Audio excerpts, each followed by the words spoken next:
Fantastic here, aka the Hot Shot, your favorite source for random catch wrestling news and videos. So today we're going to be doing an episode of Catch Digest. That's what you're watching. And we're going to be discussing CJI, which just occurred this past weekend, August 16th, 17th, at the Thomas Mack Center in Las Vegas. We are going to discuss the rule set, the outcomes, and everything wrestler related. Like, we're going to discuss interesting things that I think should be in the discussion about rule set, should be in the discussion, especially among wrestlers, catch wrestlers, and we need to come together at this time when there is such a almost reminiscent of the Monday Night Wars era of wrestling, where we can really pump up this business to a position where it wasn't before, and it's getting there. This is the first steps. We've been taking small steps every year for the past decade, but now we're going to be moving into a more professional setting where people can sell these fights and people want to watch. And that's why we're discussing these rule sets. Before we go on about CJI, plugs, of course, in the description. If you want to follow me on social media, Arthur Fantastic on IG. If you want to follow me on IG, that's Instagram, IG, Arthur Fantastic 1K instead of IC, holler, just like the channel that you're watching right now on YouTube. Also got a Ko-Fi if you want to give a quick small tip. If you're enjoying the content on this channel, always appreciate that. And if you want to be a part of the project, Christian Shaolin, where I'm trying to create a training destination for people, both short-term and long-term, to immerse themselves in both their faith and physical and mental fitness, okay, as well as creating bonds and having a conversation where people of any grappling background, or people who just want to learn grappling, or just want to learn the Bible and then happen to want to learn some martial arts too to defend themselves, and accruement of knowledge, a exchange of knowledge. That's what I kind of want Christian Shaolin to be. So that's something that if you want to get into discussion there, subscribe, start, link in the description below. But what's also appreciated that you don't even need any money to do, like, comment, subscribe. That absolutely helps. Like, comment, subscribe. If you want to share this video, if you like the content, please do. Especially my catch wrestlers out there, we've got to get that catch wrestling out there in addition to this, what we're discussing here in the rule sets. So that all being said, right, any more plugs? I think that's it. Let's get on to discussion about what happened at CJI. For those who have been living under a rock, or may not be as interested in mainstream grappling as they might want to be, Craig Jones, that is CJI, Craig Jones Invitational, has been beefing with Mo over at the ADCC event camp. Okay, so Mo is the current event coordinator, runner type deal, and there was some disagreement about ADCC going from the Thomas Mack Center, which CJI poached and used. Well, it didn't poach. They used it after the ADCC moved, and it's up in the size, but not really the audience, and so they're putting more money into the production, but the athletes aren't getting paid, and that's something that, if we want things to progress as a career, as a professional sport, as a sport that has the ability to provide for people's life, or just even be something worth doing, it has to make money, right? And interplaying with this is the rule set which decides whether or not people want to watch this or understand it. If it's too convoluted, if it isn't intuitive, then people are going to be like, this is lame. Why is this person winning? That it didn't look like that person won to me, and pretty much everyone. So it can't be this, oh, I appeal to the aficionados. There's got to be mass appeal. And there was talks in the CJI promos that was going on this past weekend, which you can watch on the B Team Jiu-Jitsu YouTube page, which is absolutely free both days. They're discussing how they wanted to make this more mass appeal, maybe by using the 10 must system judging. We created the Craig Jones Invitational. The setup of the event is directly correlated to capturing an MMA audience and getting crossover, because like 9 out of 10 people that watch jiu-jitsu do jiu-jitsu, and we need the people that have no interest in training to like want to view it like MMA. I discussed all the rules and the everything like that. If people want to take a look at that, I put that link in the description. And I put a playlist also of the grappling rule set videos that I have been doing. Back to what I was discussing, they wanted to appeal to a more general crowd, not just people who practice the sport. Because people who practice the sport, they watch, but not all people who practice the sport watch. So it's a niche of a niche. So we need to make this more viewable. And so when Craig Jones was beefing with Mo, he's like, Mo was like, why don't you go make your own tournament? Craig Jones is like, okay. It originally was just going to be kind of like a FU to ADCC, and then it became and grew. $3 million goes behind it. And they were like, okay, we're going to go for real. They put it into play, and now we have a new set of rules. Okay. Shorter time periods, calls for stalling, standing resets, and the pit, which keeps things contained, so we're not constantly resetting things because of aggressive takedowns or people playing the line.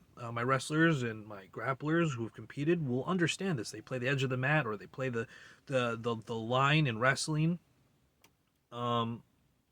Whatever you want to say about those, whether those are legitimate tactics in that type of system, I won't discuss. But I will discuss is that containment of the pit kept the action going so that there wouldn't have to be so many resets. Because not only are you getting reset for going out of bounds, you're getting reset when there's just like a stall out, you know what I'm saying, or whatever. The multiple rounds, the time periods, 5 minutes, 3 rounds, and then 5 minute, 5 rounds. In the finals, when a round ends, then you have to give up whatever. So anything you've been slowly working to and taking your time over the 5 minutes, if you haven't finished it, it was absolutely worthless, and you're going to start from standing again. So this forced wrestling. This caused more exciting matches. People who pulled guard were rightfully called for stalling when they were stalling and had to be more aggressive. So when they were playing guard, we will discuss the times where they were still stalling and no one called it, but we'll get to that in just a little bit. That will be when I get to the critiques. Right now, let's talk about what's going well for it. Like I said, more action, better matches, the incentive of the millions of dollars that went into this tournament. If you win your bracket, you win $1 million. And just to show, you get $10,000. So you know that you have extra money in the bank already. You're paid. Let's go. This all materialized over a couple of months, guys. So if you have been on the rock or you have missed it, it's time to get in the loop. People don't realize how integral to all these people's game is wrestling. And we'll start with how integral wrestling is to this high level of jiu-jitsu, or let's be more general, grappling. We'll start with the winners. So of course you got to start with the winners, the people who get the gold, that get the million. At over 88 kilograms, we had Nicky Rod. I said that Nicky Rod, if he overcame Owen Livesey, which did come to pass, he was going to win that tournament. And there it was. I thought that Greco-Roman might have a good chance of getting deep into the tournament. We'll talk about his performance in a little bit. But we see Nicky Rod, a former Division III NCAA wrestler, get to the finals. Now, he's not only a wrestler. anymore. He's been doing jiu-jitsu for a couple of years now. He's a black belt, as the announcer said, and this is basically me ripping exactly what he said. But I don't think that diminishes you being a wrestler, having the wrestler mentality, the takedowns, the synergy of what Nicky Rod has created in his game as an aggressive wrestler who does grappling is something that we need to loud and praise as spectators and practitioners of the sport. Not praise like he's an idol or something, but give him his credit. Like, he's done something very, very good. Props to him. He just had a kid. Godspeed to him and his family. I want that good things happen for him. He called out Gordon Ryan. I don't know how that's going to end up, but that was an amazing call out. Probably one of the best call out in combat sports, right behind Sam Hyde calling out Hassan Piker. That's probably one of the best sports call outs of all time. But this one, amazing. I don't know if he had practiced that, if he had that ready in his mind, but he's doubling down. He took the $1 million and he called out Gordon Ryan for $1 million bet match. Wow. That's crazy. Godspeed to him and his family. I hope that he does well with that. I don't know how well he will do, because I think that Gordon Ryan is ridiculously good. But time will tell. Anybody can beat anyone on any given day. Nicky Rod looks like an absolute beast of an athlete, very focused in this tournament, and he's come close in other matches. We'll see where this goes. Now, the winner of the under 88 kilogram was Cade Ritulo. In my video where I discussed the brackets and wish the best for the wrestlers, I believe that Cade or Ty were probably going to take it in the end, but there was a good chance that if Jason Nolf did get past Ty, that he would take it, because that would show how high level he was. If he could get past Ty, you're going to go all the way to the end. But what we didn't really know, that I didn't know, I guess other catch wrestlers in the catch wrestling community, in certain groups on Facebook, they were already knew, because I was like, whoa, when I heard this. Eric Paulson is in the corner of the Ritulo brothers. Eric Paulson, the catch wrestling legend who always talks about catch wrestling and is, oh my gosh, first American judo champion, creator of CSW, trainer of redonkulous amounts of champions, and just hilarious dude. If you ever watch his instructionals, I think he's a hilarious dude. I hope to train him with one day.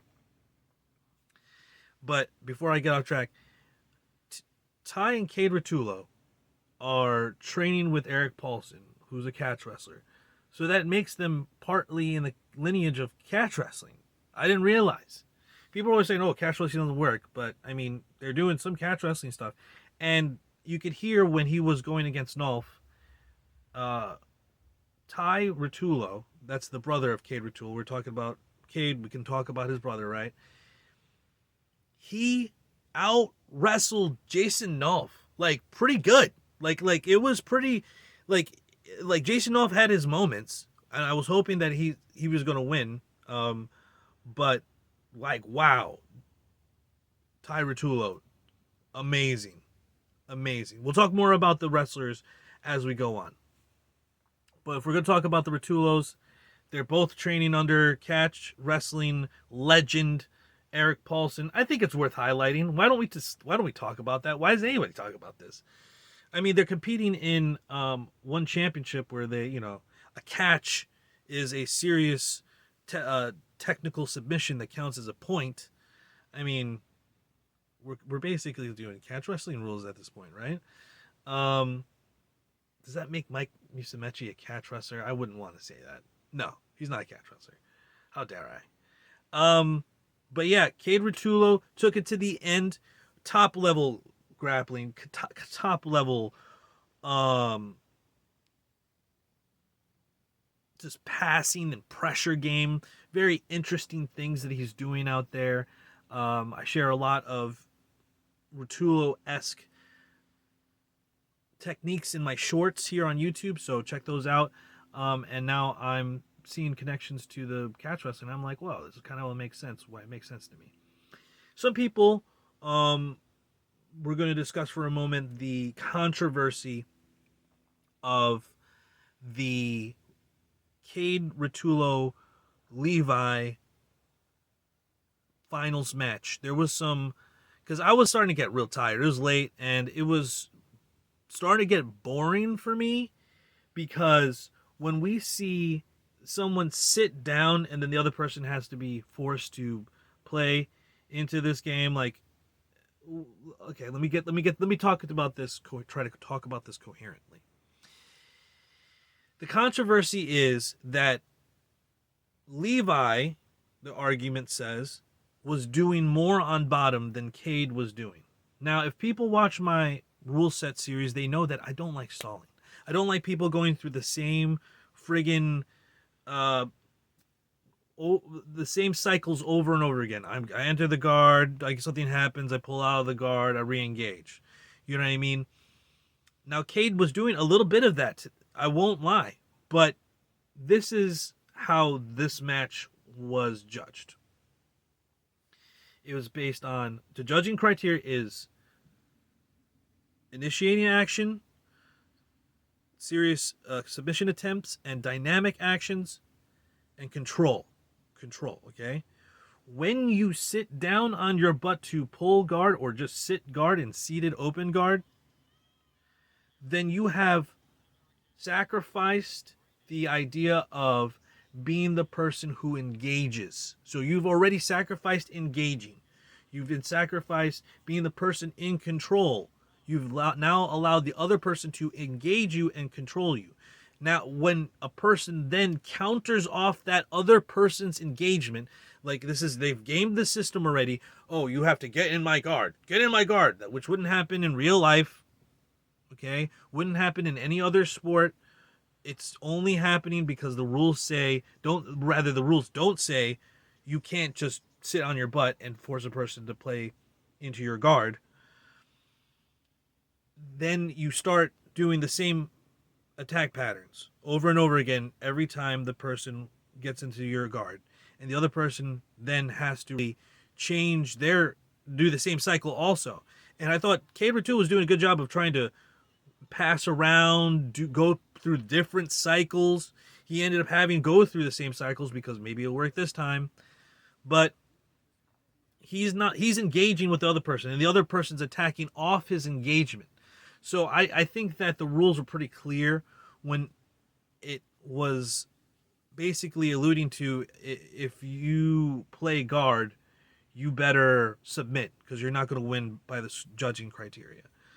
I think that people fundamentally don't understand that it is kind of in bad faith to engage a person in that way when you wouldn't do it in any other situation. If it was a drunk person that was attacking you or your family or threatening violence, and you want to nullify them or pacify them, you wouldn't sit on your butt and then tell them, get in my guard. I think it's memeish to say and think that way, and no one acts that way.